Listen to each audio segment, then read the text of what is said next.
qu'un des pieux, Minas Salihin, parmi les pieux, une fois, qu'est-ce qu'il faisait quand des fois il avait besoin de se rebooster?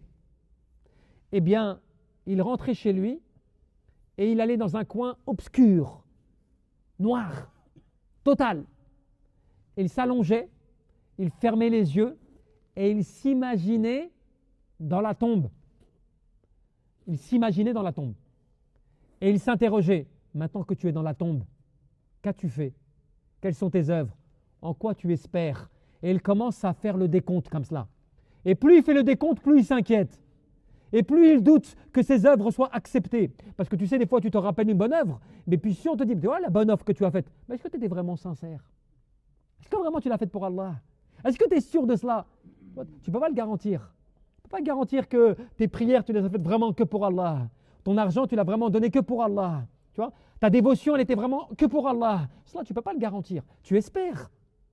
Donc, ça peut créer en toi un doute. Et donc, il commence comme cela à se rappeler tout cela et il commence à douter au point d'avoir peur et de pleurer. Et il lui dit, alors qu'est-ce que tu peux faire maintenant? Il fait, si je pouvais revenir pour pouvoir corriger tout cela. Et bien, il fait, eh ben, lève-toi maintenant et agis.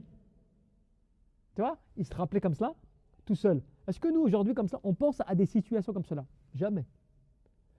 Tu sors de chez toi, tu commets des péchés, tu n'es pas bon, tu as des manquements, il te manque plein de choses, l'adoration n'est pas complète, on rentre chez nous, on s'endort le soir, tu dors comme un bébé, comme on dit, tu vois? Pas de problème. Et tu oublies que le matin, peut-être tu ne vas pas te réveiller, tu vois?